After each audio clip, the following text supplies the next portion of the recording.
Hello guys! Today I want to give you an overview of Esperanto. I think that it could interest you if you are curious, even if you have not any intention to learn this language. Actually, if you do want to learn Esperanto, I would advise you to go on this website, which is more complete. But if you just want an overview video, this is good. I will show you which tricks are used to make Esperanto very easy to learn, but still precise. So let's go for my express course. After this course, you will be able to write and pronounce any word, even a word you never read or never heard before.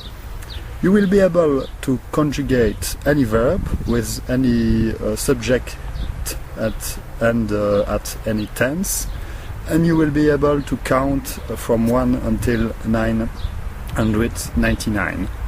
And the most important for you, the most funny I think for you, is that you will have an overview of the world building system in Esperanto. It's a system which is quite interesting, and it doesn't exist in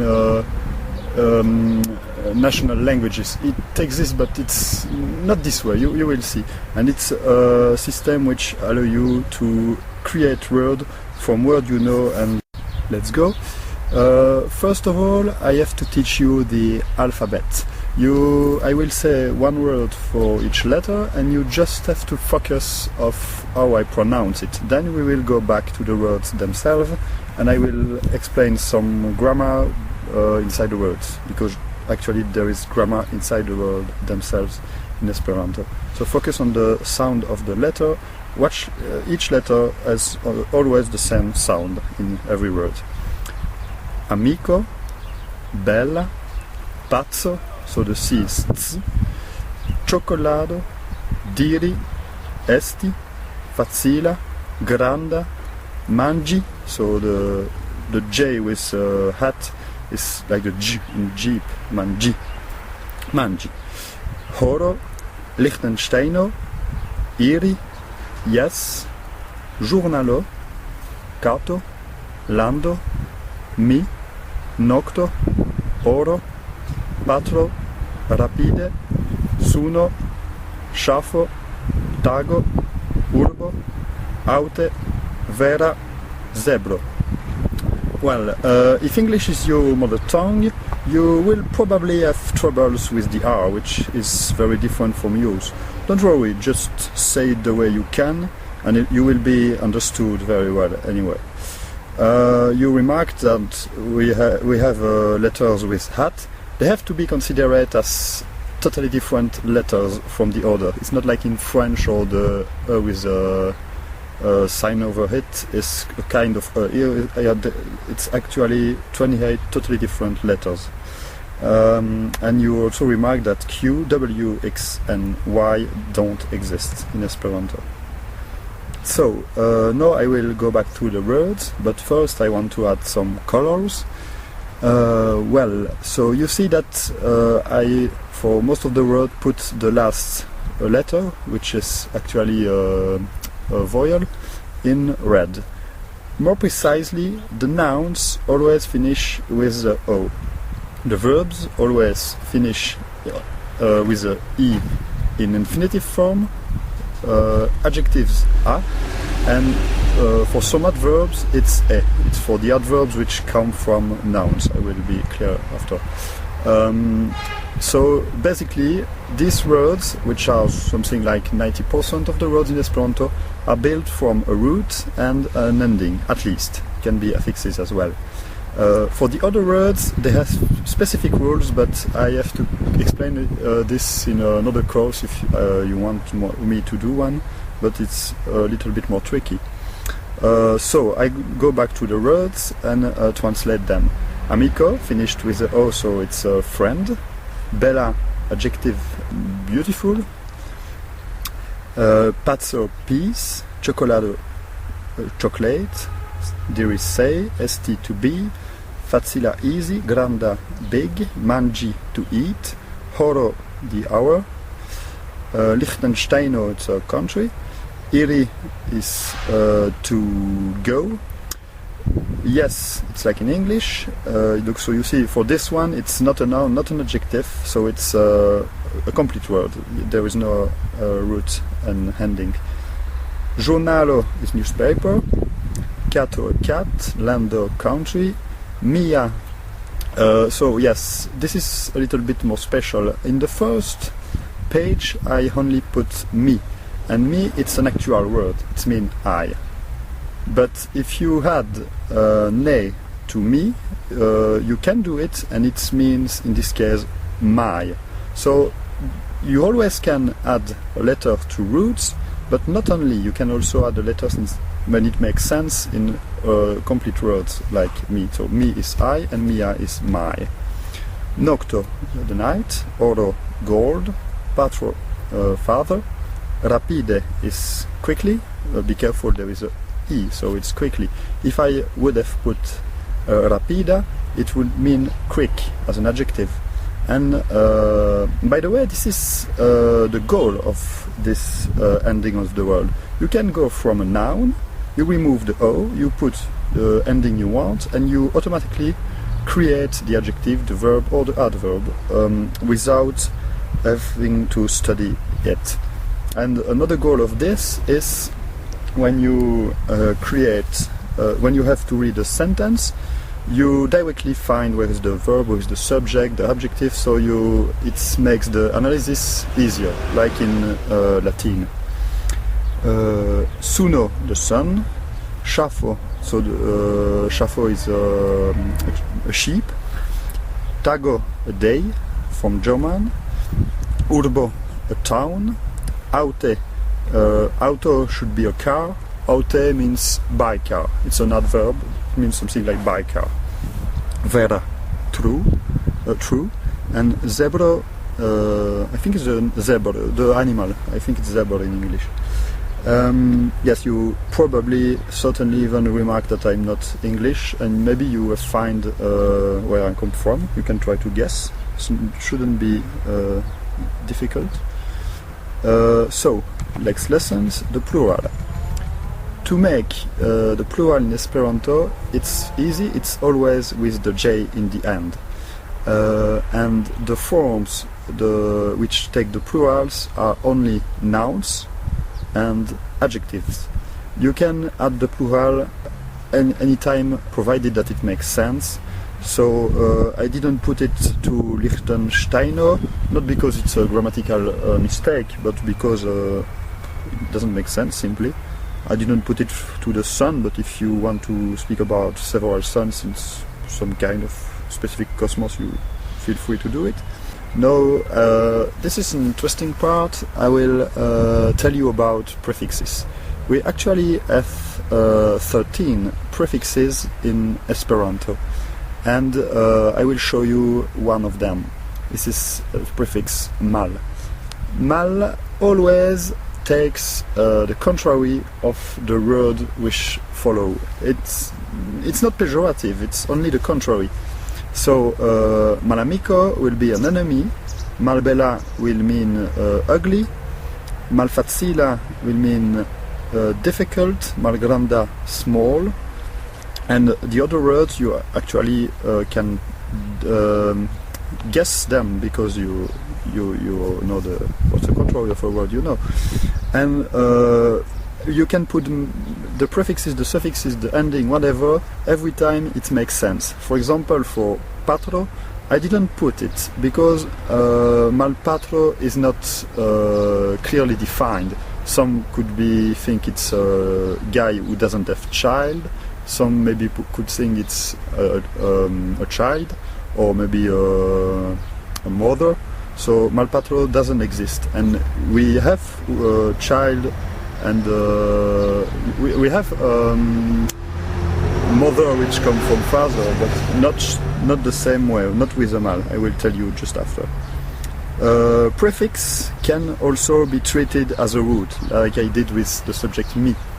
And to do that, you just add the ending to the prefix. So malo means contrary, the word the contrary, and male means contrarily. the adjective and the verb has not a clear translation in English, but as usual in Esperanto, if you find it useful, you can create these words. Suffixes. It's exactly the same as a prefix, instead that it goes to the end of the word. Not more precisely between the root and the ending. There is 31 suffixes. I will explain you 2 of them. In is a suffix which is used to make the word female. If some of you speaks French, it's not like a gender. It's the word is actually a female meaning. It's not like a word which is feminine or masculine, but not in the meaning. For example, amicino has a clear meaning. It's a friend, but a girl, which is not a girlfriend, but a friend, which is a girl. Catino is a female cat, and patrino is mother. It comes from father. It's feminine. It's automatically is mother. With suffix a, we talk about a place where the root lives or occur. I will be clear with examples. Mangi means eat. If you put a o, it's a noun. The manjo will be the food, and mangeio is the place where you where you eat. So mangeio can be a restaurant, can be a canteen, can be whatever, a building, a place where you eat. And it's enough if you have to speak with foreigner with Esperanto. If you actually want to be as precise as you could be in English and talking about a specific restaurant or whatever, you can already do that, but not with suffixes principle. You have to study a separate root. Restaurant is, for example, restauratio. Chafeio is, I have no idea of the word in English, but it's bergerie in French. It's the place where a sheep lives.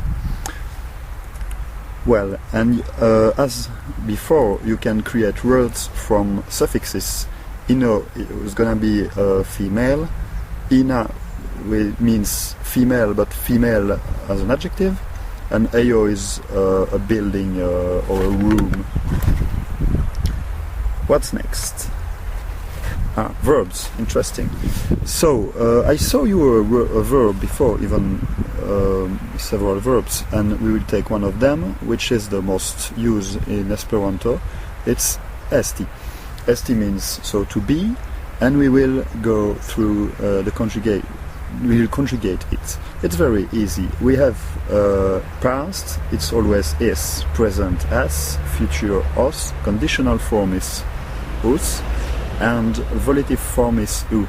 Volitive doesn't exist in many languages. It's at the first step, imagine it's something which can be an imperative or it can be subjunctive. But don't too much focus on this if you don't want to. It can be more clear after. Subject. Me means I. V means you. Whatever, if you are one or several guys, it's you. Li, he. She, G, it. Ni means us. And ili means they. They can be female or male or mixed group or not unprecise. Anyway, it's ili. It's a group of stuff. It's like they, exactly like that.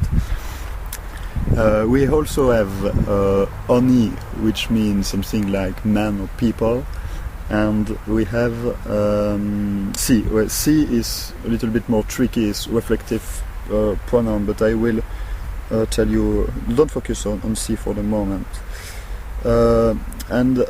Yes, as I did for me, if you add an a, you can create word like via, which mean your, lia, his, shia, her, etc. So now you can conjugate any verb you want. In English, you used to be more precise during you conjugate, and I'm watching, or some verbs compound with two words. Actually, in Esperanto, this is all the one tense, the verbs conjugate with one word we have, but we also have 6 participes. But I don't want to teach you that now, not because it's difficult, it's not, but because you will be tempted to use them as you do, and it's not a good way to do, because in Esperanto we do this only when the sentence would not be enough clear if we want. So to make you focus on this tense, I prefer you to only use them since you are beginners. Numbers. So the numbers in Esperanto are there. We have 1, unu, du, tri, kvar, kvin, ses, sep, ok, now 10 is dek, and 100 is cent. And it's from these numbers you can create every one. For example, if you want to say 11, 11 is 10 and 1, so it's dek unu. The second number, it's ducent tridek fin. Try to make the third, and you will probably success.